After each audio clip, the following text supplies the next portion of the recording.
So all of them, when you look at them, they indicate a quarter to. So the best answer here is Z. All right. Name two time formats used to display time on the clocks. Now, as I told you, there are two of them. You either call it analog, which is the same as 12-hour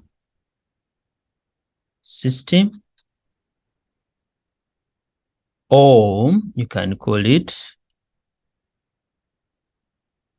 digital, which is the same as 24-hour what? System. All right.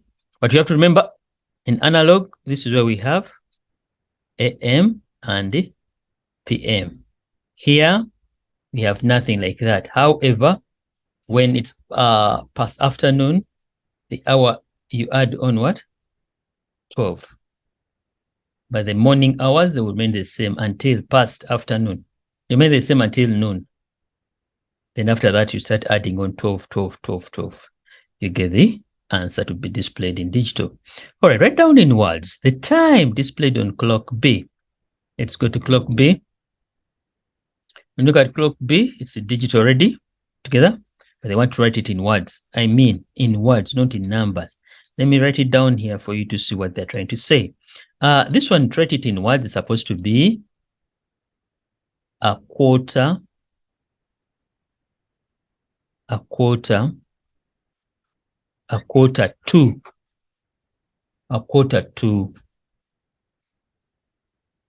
quarter to 1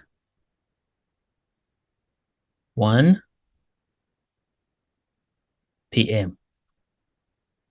Oh, you can say a quarter to 1. We didn't know whether it was morning or it's in digital form. Yeah, it's a quarter to 1, as in 1 p.m.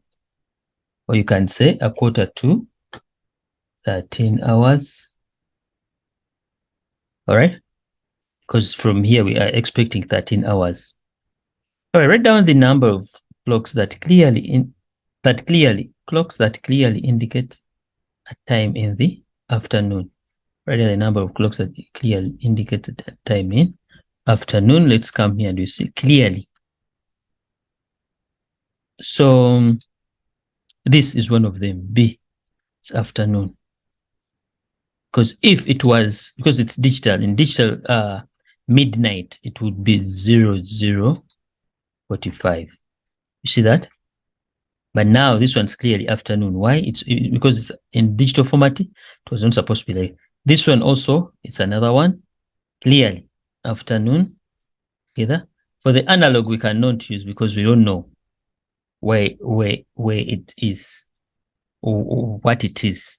Are they put AM, PM, then we would tell. But we are only looking at digital. So it's only B and E. Write down the number of clocks that clearly indicate a time in. Clearly. Take note of this, clearly. So we don't want to guess. If you use analog, you'll be guessing.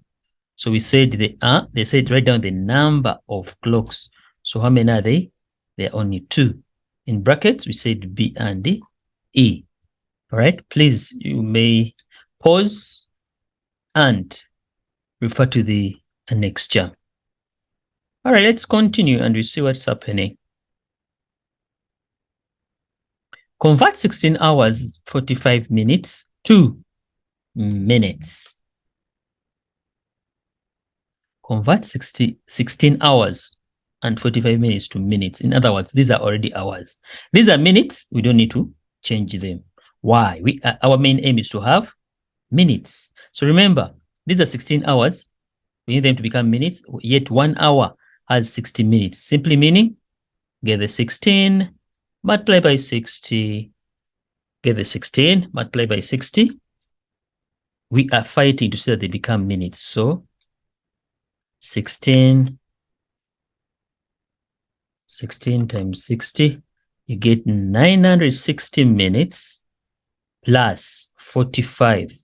So all in all, we have the total number of minutes as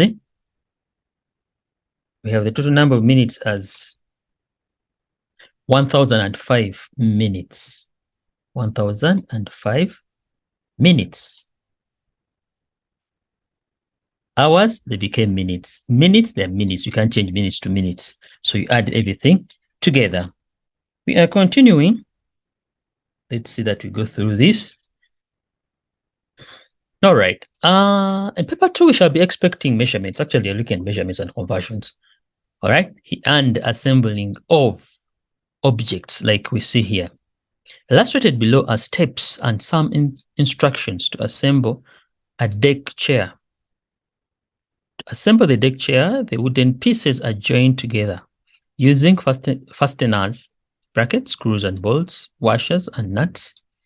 These are 32. Okay, there are 32 pieces in the packet of fasteners.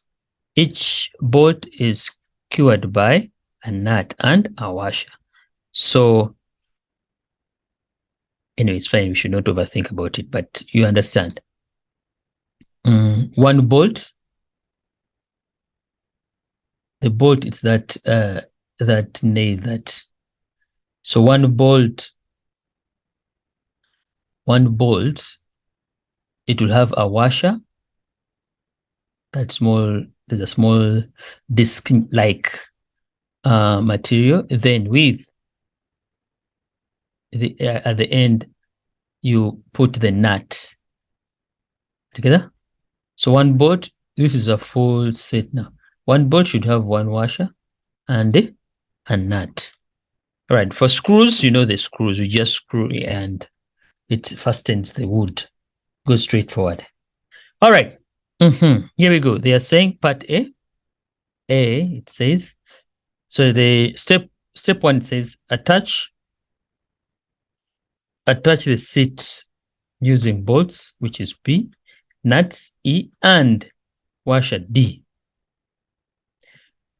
to the front, so to the 2 front legs. Attach the long, which is A. Then we go to step number 2, which says attach the arms to the 2 front legs using the bolt C, E, and D.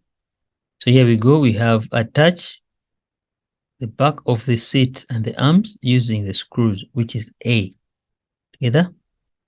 Then step number 4, it says short brush. Okay. Here we go. Use C. Determine the number of type C bolts used to assemble the deck chair. We're looking at C. The number of bolts. Determine the number of bolts. Okay, how are we going to determine them? Remember, they told us there are 32 pieces in the packet for fasteners, and each, remember they said these pieces of a chair are joined together and using fasteners, of which fasteners include screws, bolts, washers, and nuts.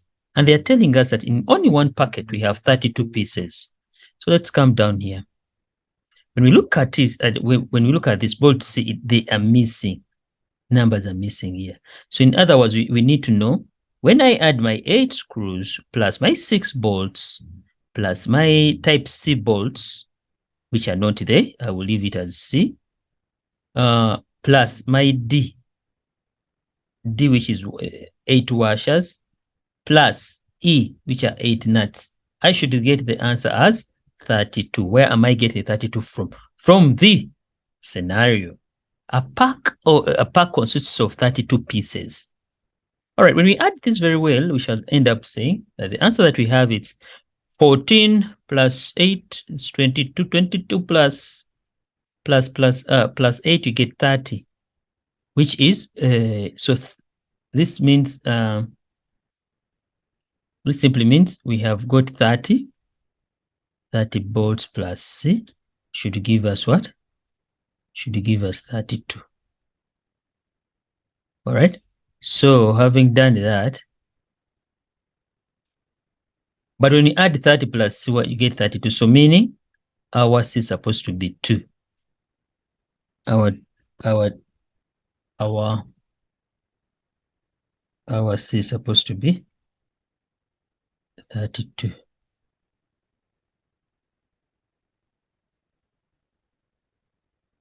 All right, state the number of nuts left over after step 1 is complete. Step 1, let me see. Step 1, what does it need? Step number 1 needs attach the set using bolt B, bolt B, nut E, and washer D to the 2 legs. So here we are. Let me see.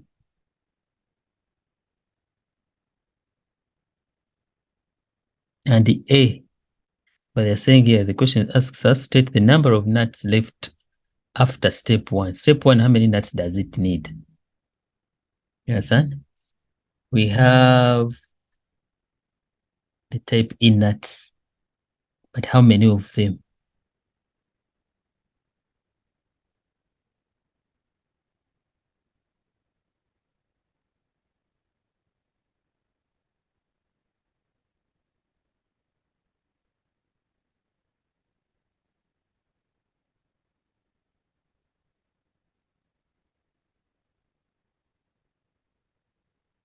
We shall have, let me see here, we have E again.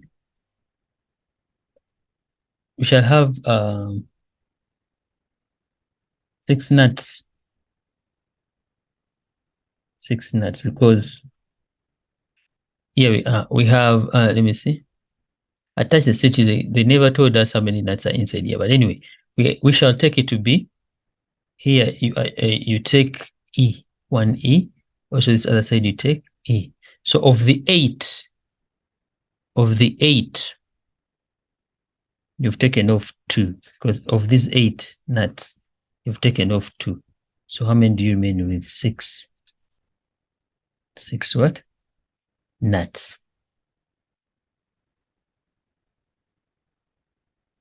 Name the last piece required to complete the assembly of the chair. It was already named here. The last piece to it's this A. This part here. The short brass.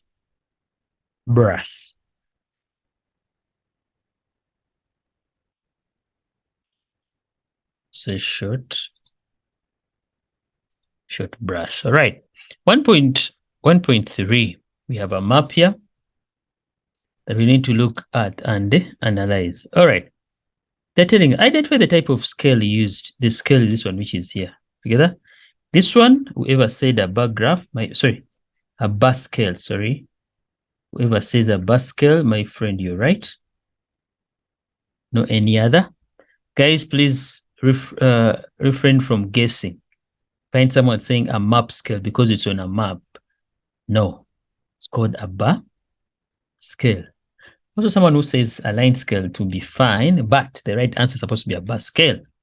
Name the province that lies east of Northwest.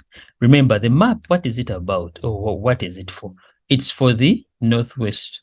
Yes, so definitely, Northwest cannot be east of Northwest. You understand? So they are saying, name the province that lies east of Northwest. East of Northwest.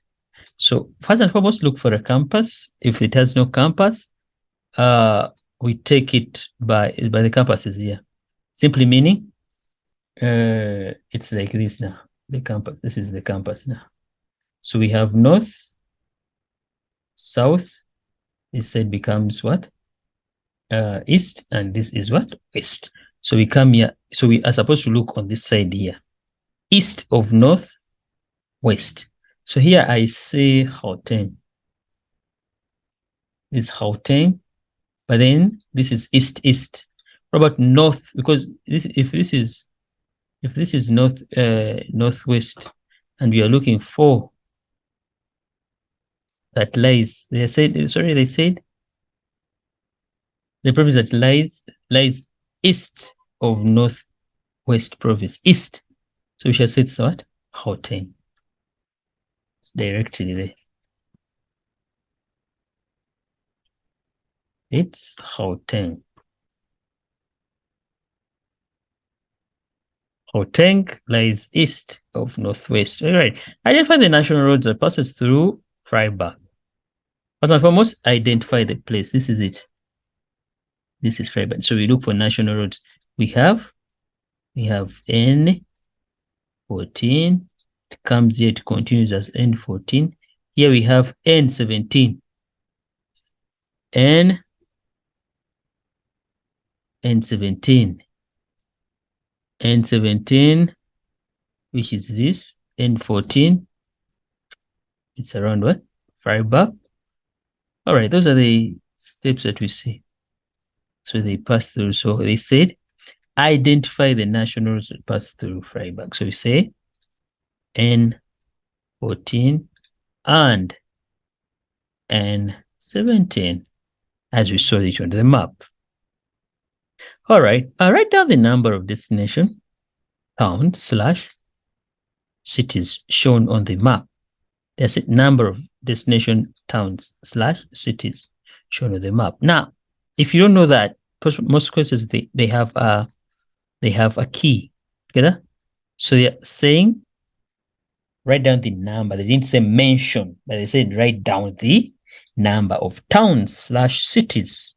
So what we're going to do, whatever word we find in this box like this, you just know it's a destination town or city. So here I have my friend 1, the other one's called 2.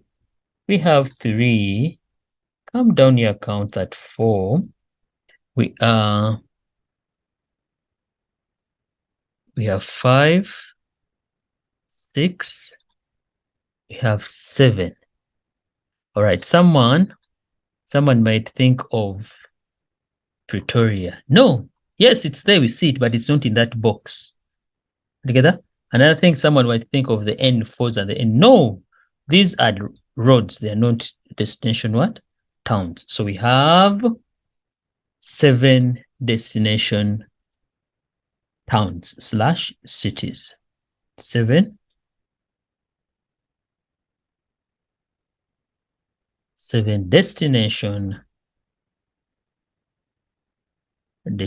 destination towns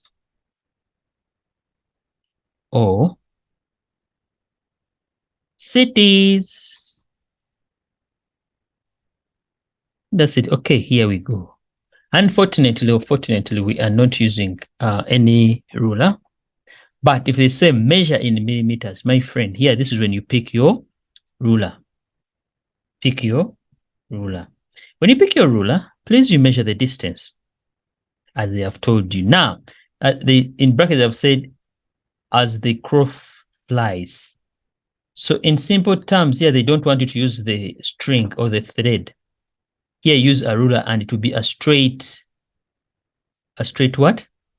A straight line from one point to another. Now here they're saying as the crow flies from Blue Mouth to Leschenberg. Together. So you come here, identify the towns. We are here. Together. Then we are going to Leschenberg, which is this one here. The place is here. Ne? So put your ruler here up to here. Measure the distance that you get. Measure the distance that you get. Measure the distance that you get. So now what you're going to do, hello? What you do now, it's going to just show you here something small. All right, you get your ruler. Get your ruler, then you measure from this distance here in a ruler. Please, with a ruler, sorry. You measure it from this place to this place. So let's imagine you have approximately, they said measure in millimeters. So you write it, approximately you have 12 millimeters. Yeah? So you come here down. No, this is too much. It's kind of probably let's say you have 50. If you've got here 50 millimeters, you come down here and you measure it just right, and you say 50 millimeters. You use your ruler there, please. All right. Let's look at question number 2. Question number 2.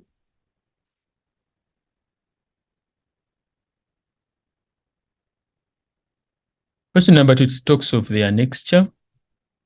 Get it, please.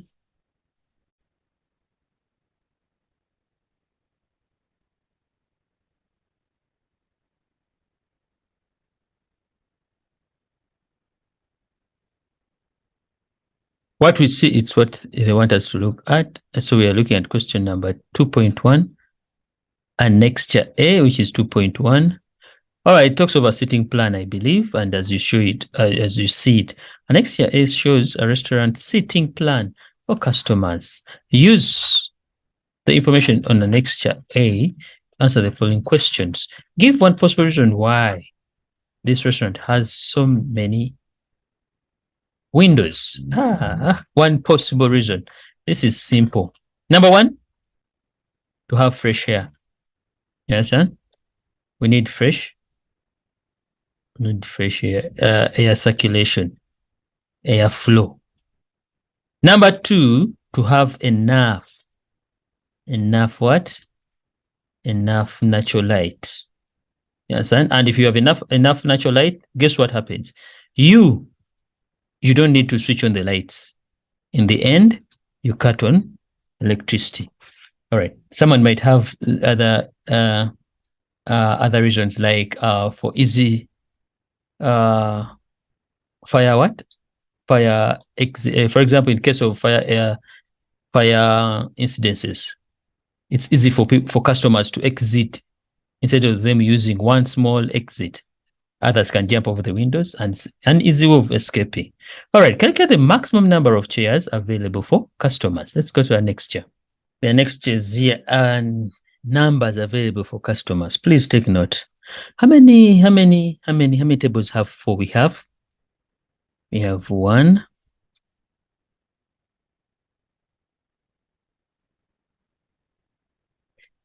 we have 1, 2, 3, 4, 5, 6, 7.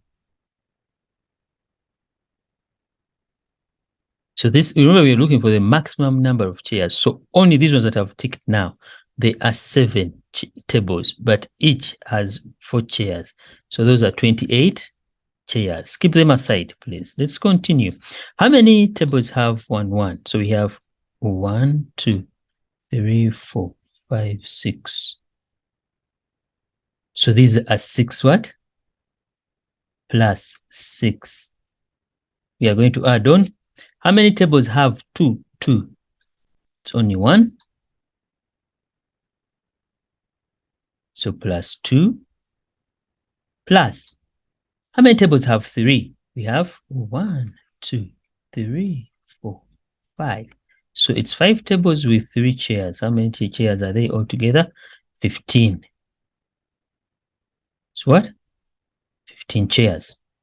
Plus, what's missing here? What haven't you ticked so far? We talked of chairs. We cannot count couch. All right? We're only looking at chairs. So here, the table number 18 has how many chairs? It has 6. Together. So table number 18 is the last one. All right. Someone might have seen the number of tables, 21. You get 21 and say, there are 21 chairs. No, we are counting chairs that are available, maximum number of chairs. So we've seen it's 28.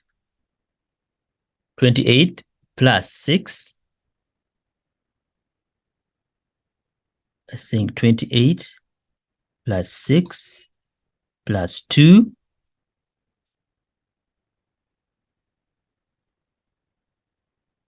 6 plus 2 plus 15 plus 16 plus 6, sorry.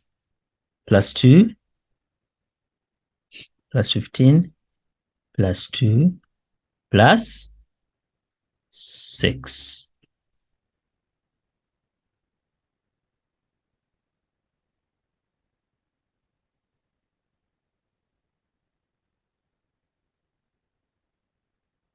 No, there's none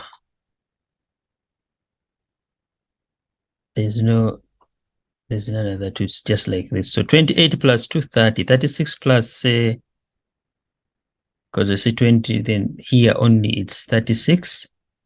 36 plus 15 plus 6, you get 57. So we have 57 seats available for customers.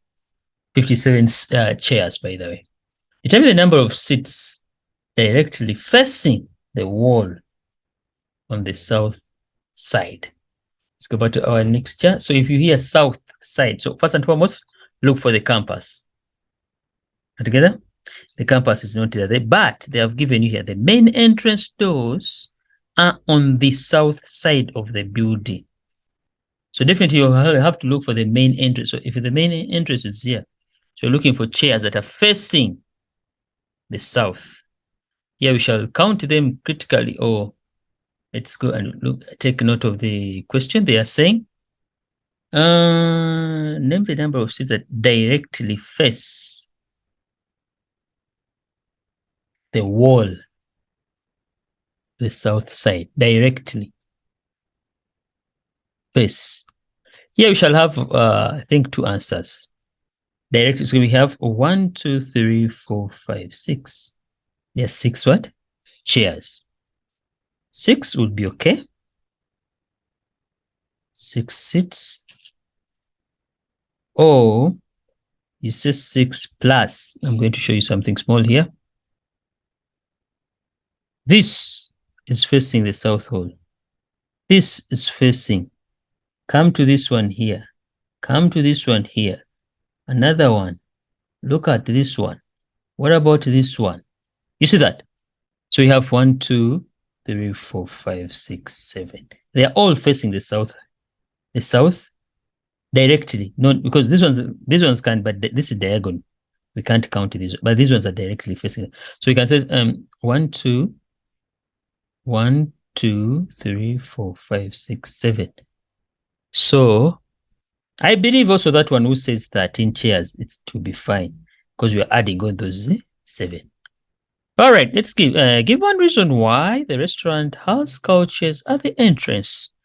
Definitely now the couches will be used by those ones who are waiting for takeaways, I believe. You see that? Not for customers who are waiting for their orders to stand in the queue. You know, it confuses. For example, if you go to KFC and you find people waiting to collect, there will be also lining, as well as those ones waiting to order. So it confuses a little bit. But if someone's waiting for an order, let them have a seat. Then you know what? I'm left with these ones to serve. So the couch are for those ones who are waiting to take their orders. Give one reason why a restaurant has couches. Give a reason why a restaurant has couches. So here we go, 2.1.5. A person at the table 18 leaves her seat and walks towards her friend at table 4. She uses arrows. She uses the arrow path shown on the seating plan. Use the compass direction to describe. Use the compass direction to describe the path from table 18 to table 4. Use the now when you hear compass direction, what comes in your head? You need to mention north, you need to mention east, you need to mention west, you need to mention south. At the end, you're looking for news. Are together? So let's go there and we see table 18 is heading to table 18 is heading to table 4. Table 18 is heading to table 4. Let's go and check on their next year. And next year, and next year.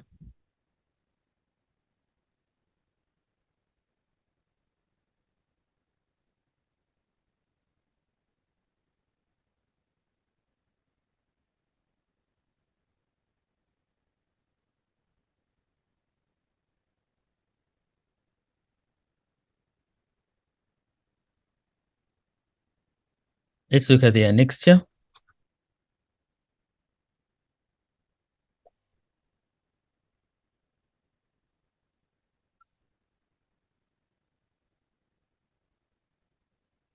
All right, the person is in table 18 here. But okay, the person is going to use, they said use the arrow direction. At the end, they're also using the compass. So the compass, remember, this is north. So this is what? South. Why am I saying that? Because they told me the main entrance is found at the south of the building. So the person, table 18, they will move in the southern direction because they need to move like this. They're saying describe. They move southern direction. You move in the southern direction, or you move south towards table 7, pass table 7, then turn east. Turn east. Turn east. Having if you turn east, the third table on your left, that will be the person, because this is table 4. Person is coming from table 18. So south and east. Right? But if at all they are not said use the compass direction, this would be the person stands up, he moves towards table 7, which is he moves towards table 7 here, which direction is that? We can't, it's straightforward. Because if a person was seated here, he definitely has to leave the table, come onto this line, then he moves down. As he's moving down now, this is his right and this is his left. For you, this is your left and this is your right. But for him, his left would be here, his right would. So he will come here. So he will turn left after table 7. Then the person will be on the right hand side after turning. All right, let's continue. We look at question number. Norm claims that there are less than 21 tables for customers in this restaurant. State a reason why, whether her claim is valid. All right, let's go and we say annexure.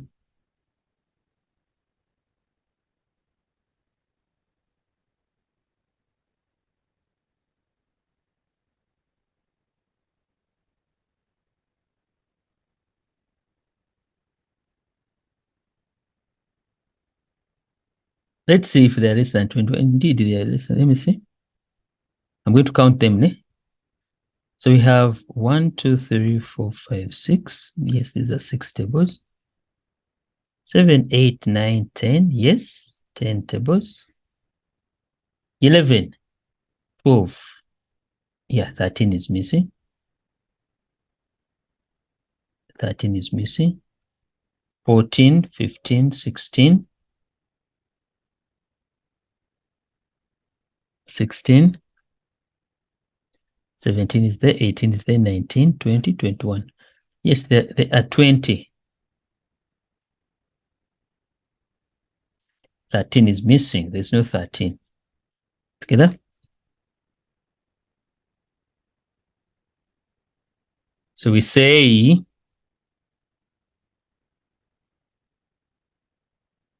there are 20 tables because the 13th table is not there. The 13th table, or table 13, is missing. Table 13 is missing. State the reason whether her claim is valid. It's valid.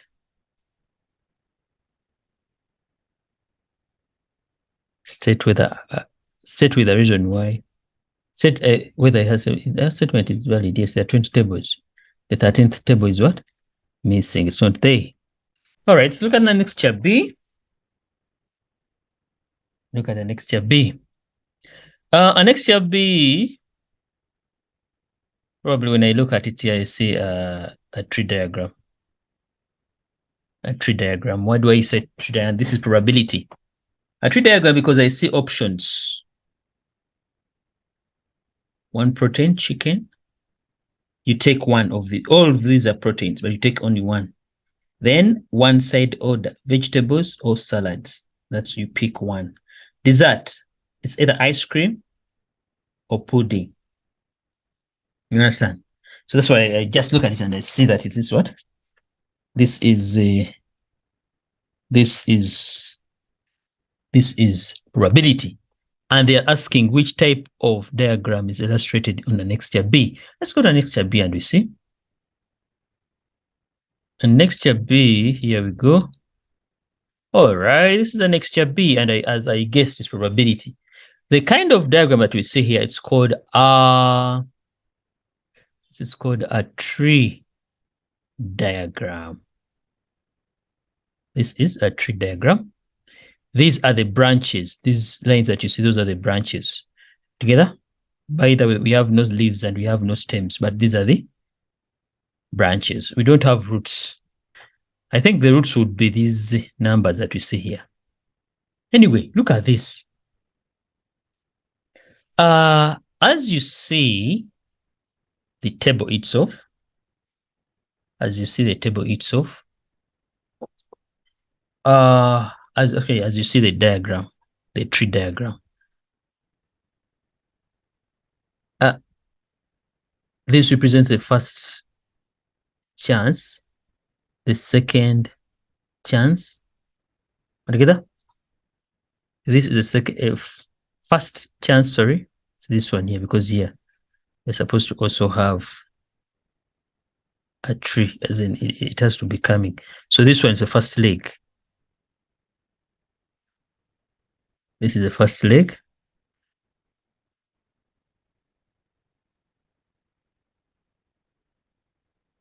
So this is the first leg whereby they had to come together. So here they need to come together like that. So that's how it is. So in case one is missing, for example, this one here, you will have to work backwards. For example, this, let me see, this is 2.2, 2.2a. They are missing. Anyway, we see that this combination was got from here. They began with a certain letter, which is F. So here it's supposed to have F. F, V, I. F, V, I. Let's come here. F, V, M. F, V, M. So F is supposed to be here. Let's guess. Someone give us the answer here. The answer here is supposed to be, now look at all these combinations under this. They all start with C. Definitely your answer is supposed to start with C, which is this one here. But it's at the last place here. So it's C, goes with S, and it ends with M. So C, S, M. That's supposed to be the answer. This is the tree diagram that we are looking at. That's how we get the combinations. Last example or that solution that I'm giving. Let me see, we have, for example, how did they get this? They took the B, wonderful. They took the V, wonderful. And they ended with M. So the branch went like that, then it collapsed like that. Are we there? That's how we answer. Please never leave such a question unanswered. All right. We consider them to be free marks. We continue the other question. You see, what other question are they saying? We've already completed this. They're saying, name the type of diagram illustrated in annexure B. I've already told you it's called the tree. The tree is called the tree diagram. Write down the missing outcomes. We've already seen them from the annexure, which were A is CSM, A, C, S, M, and the B was F. Fish. Say the number of combinations with beef as proteins. These ones are 4. There are 4 combinations. Let's go back to the next one. You see beef, which is B. It has split here, and look at where do you see B only? So you have 1, 2, 3, 4. So these are the 4. These are the 4 combinations that we have. The other question has to be, or it was, determine as a percentage the probability of randomly selecting a meal with pudding as a dessert. Now, what we're going to do, this is the sample. So probability will always equal to sample over the population.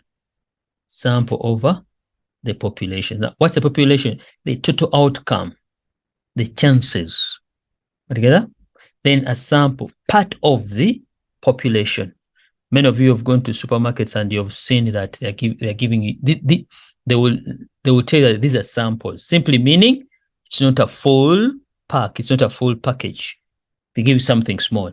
So a sample is part of the population. All right, let's go there and we see. The sample you're looking for, it's the M. Together? But out of what? How many outcomes do we have? Here we have 4 of them. Here we have 4 outcomes. Here we have 4. Also here we have 4 out. I'm counting these outcomes here. Are they? Then having counted these outcomes, so all in all they are 12. So population, my population is 12. Of these 12 chances, how many combinations have M? How many combinations have M? I'll start with this one. This one has M, 1. This one has M, 2. This has M, 3. This has M, 4. This has M, 5. This has M, 6.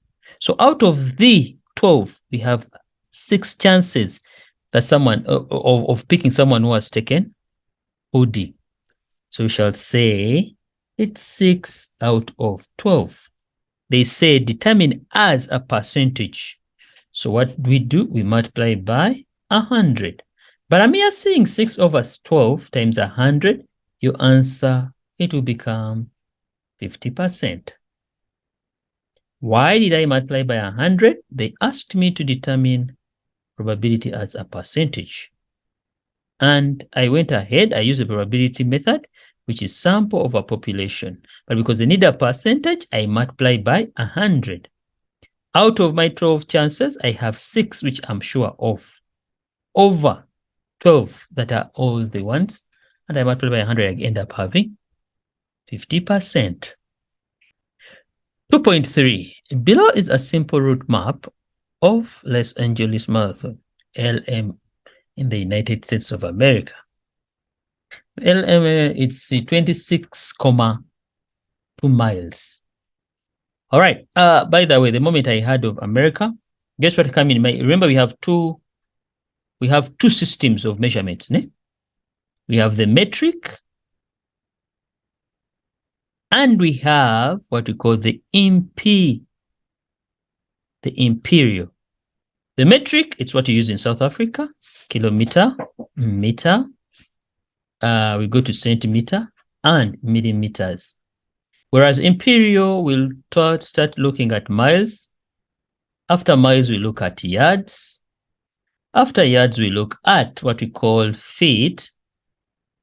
And we shall look at inches. This is imperial. Together, let's keep that in our heads. For metric, they'll always ask you to provide the values. But for imperial, they will always give you the conversion factor. Anyway, keep this in your head, 26,2 miles. Okay, here we go. They say explain the meaning of the route map. This is straightforward as you look at it. The route map only shows, or it shows the way people who are running will follow.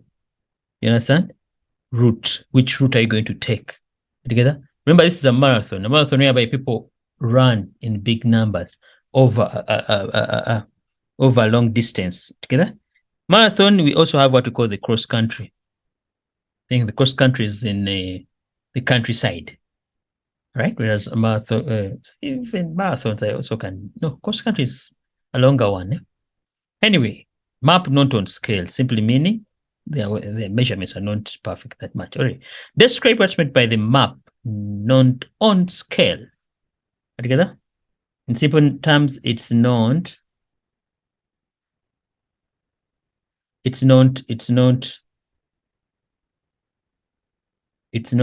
actual. I understand? The measurements are not actual. It's not on scale. Runners in El Marathon have passed the underneath a bridge at a certain point during the marathon. Explain how this is indicated on the map route with no route line. What do I mean? Take note here. There's nothing there. Even here, so simply means they are passing under the bridge. Even here, you understand? Here, they pass under. That's why the route is not indicated. As you here, you see it's clear, but here it's under. That's how it's indicated. Come here, it's under. Come here, it's under. Also here, it's under. That's how we know that this guy is passed under the. Then this one here would be like a subway, or a subway, what do you call it? A tunnel or lanes. Anyway, let's go and see. Write down the number of times that runners who completed the marathon will pass underneath a bridge. So that I was looking at. I said how many times. So let's count this as 1. We come to this, we call it 2. Come to this one here, 3. And this one we have it as 4. Any other part where the marathoners not, it's not clear. Probably 5 is something here because this is a start. This is an arrow. There's nothing there. So we go on and you see 5. There's no any other place. All right, this is 5. 5 times. Write down the general direction in which runners will face when they start in Flower Street. Now, when we look at general direction, please take note. General direction, you are not describing any route. General direction, what has to come in your head, it's the compass direction. Some people call it compass. Together? The compass direction, the north, east, west, and the south. That's what we're looking at. So let's go there and we see they said write down the general direction in which runners will face when they start running. Now, before you give the general direction, you have to look for the compass. Now, here the compass points at this side. Look at the end. So simply meaning up there. So this side is what? East. This side is west. South. On top here, it's what? North. Together. So where are they facing? You come here. Try to draw the compass and look at where they are facing. South, west. South, west. Avoid writing shortcuts, but you should write it in full. All right. Question number 3. Here we go. These are measurements. Look at measurements. We look at area, perimeter, volume, surface area. Okay. That's wasting a lot of time. Let's look at this. Let's analyze actually the box and we see. Every learner in a technology class is expected to have pre-stick and pretty glue sticks. The pretty is packed in a rectangular box, sleeve, and the pretty is in a cylindrical container. So here we go. Rectangular shape. Here we are looking at so we have 2 shapes here.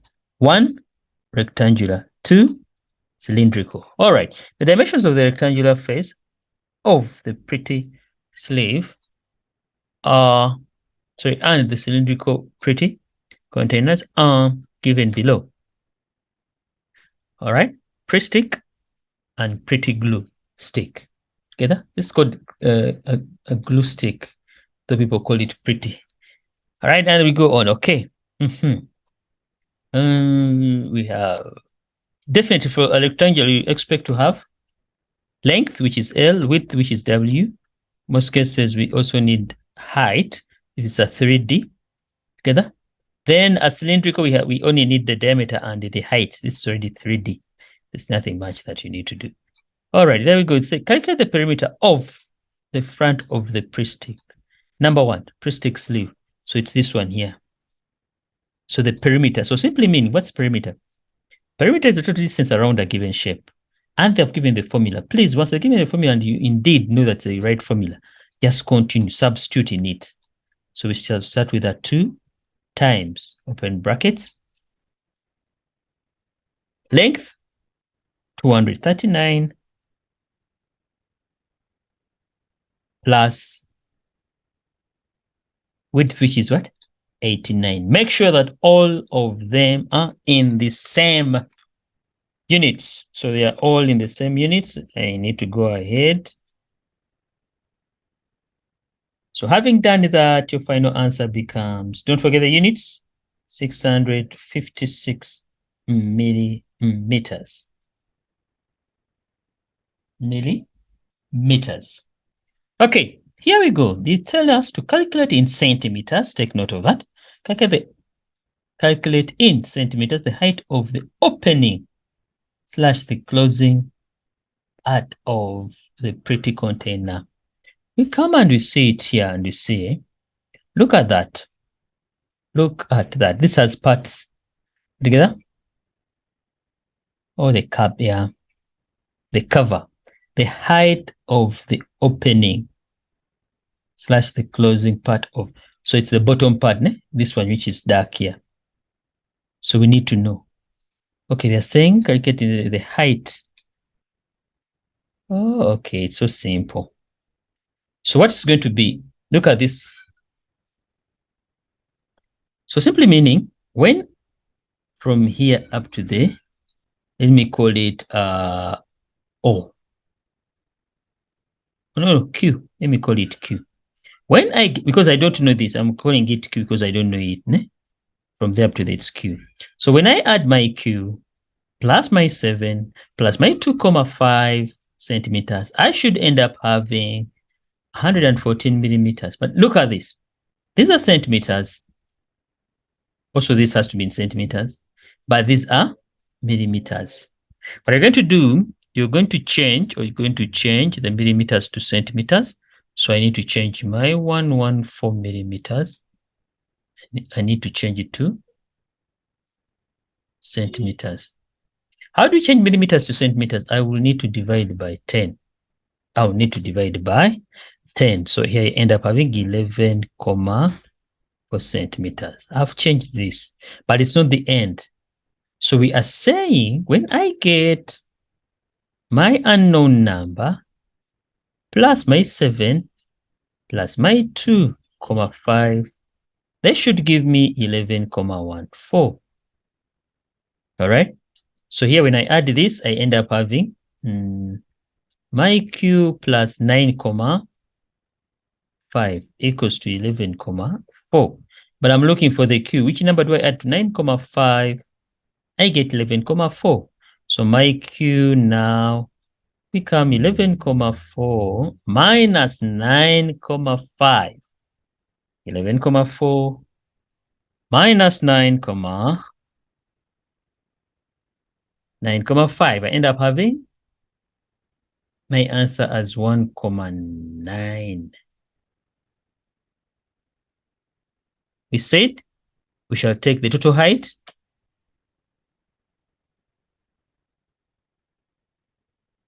the total height has to change to centimeters because they need my answer to be in centimeters.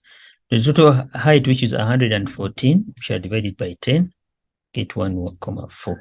So when we add these other areas, they should give us this.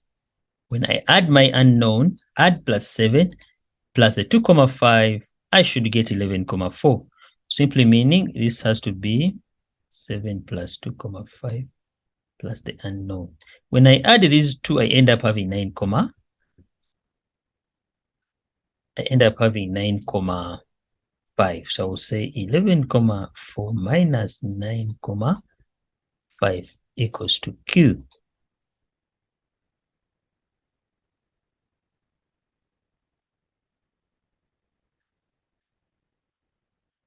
Equals to, please take note of that, centimeters. The actual height of the glue in P.2 container is 8,5 centimeters, and the volume of the glue rounded to 30 decimal place is this much centimeters cubed. Show by calculation that the volume of the glue was calculated if the diameter of the glue is 28 millimeters. The actual height of the glue so the glue inside the container is 8,5 centimeters, and the volume of the glue rounded to 3 decimal places, it's this much. So we need to we need to show that the diameter is this much. But look at the formula they used. You understand? But in your head, because you're determining the diameter, you know very well the diameter is got from you getting the radius and multiplying it by 2. Together. So you're going to use this formula, you're going to use these values here, and the volume and the height of the glue and the formula to get the radius together. So this will be my volume, yes, which is 52,346 equals to 3,142. Do we know the radius? No, but allow me leave it as r squared times, do you know the height? They told us it's 8,5. So we multiply the normal numbers and leave the r squared alone, which is 3,142 times 8,5. You get 26,707. Please, I will leave the number the way it is. I won't round off. Let me do it from here. This is part B. Volume equals to pi r squared h.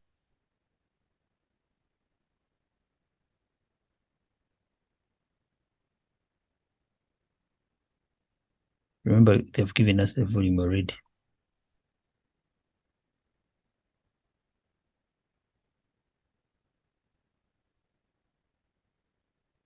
The volume was given to us as 52,346. So 52,346 equals, when you multiply the pi and this number here with the height, and having 26,70 times the r squared, because the r is missing. So what do? I need to divide through by,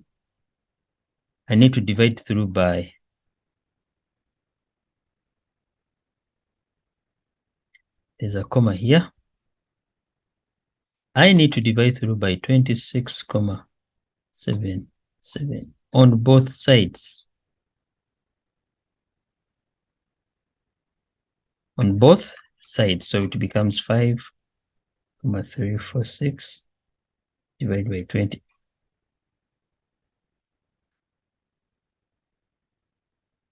So when I do that, this will die with that. So I remain with my r squared equals to 1,96. So what do? I need to look for the radius, which become the square root of this, square root of my answer. Yes, indeed, I remained with r equals to 1,14. But remember, we are not interested in r, but r will help us get the diameter. What do you do? Multiply by 2 and times 2. So I end up having, these are centimeters. The proving is in millimeters. I need to multiply by 10. Indeed, I've done it. So this was the answer. This is part A. Part A. Part A. Looking for the diameter. What I would advise you to do, let's look at this. Volume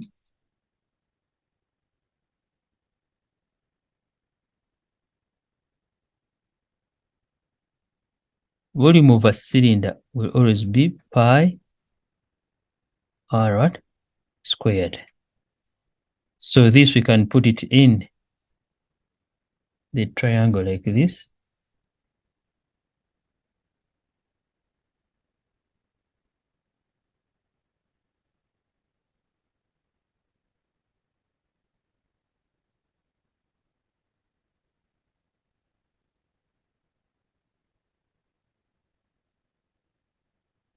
Volume equals to pi r squared h. So if I'm looking for, definitely pi is a constant number, there's nothing much there.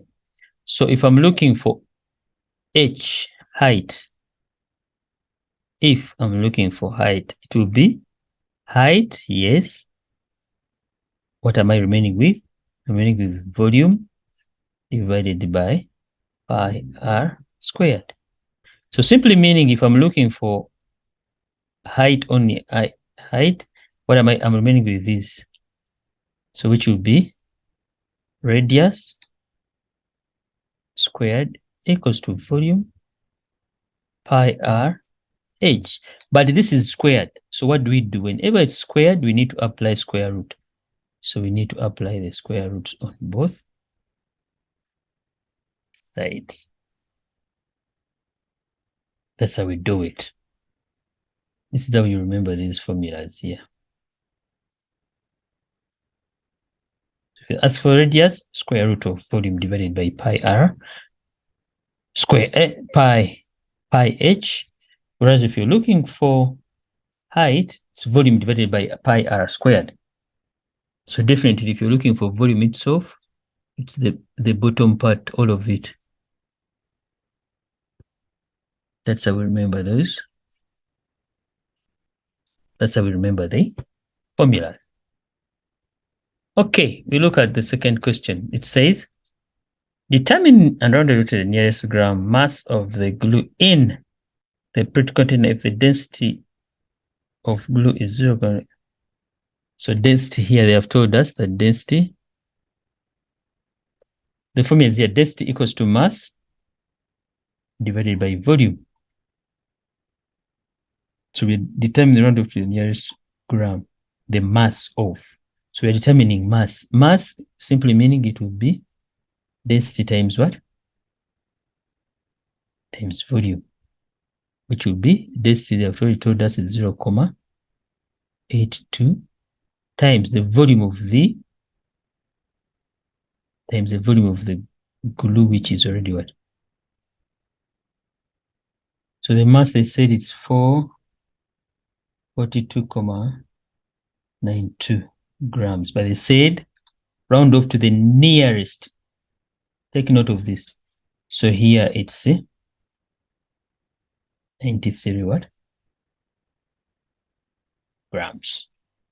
Why did I multiply? Because this one here, in actual sense, it's density equals to mass over volume. You are interested in mass. What happens? M will remain and the D will multiply with the V.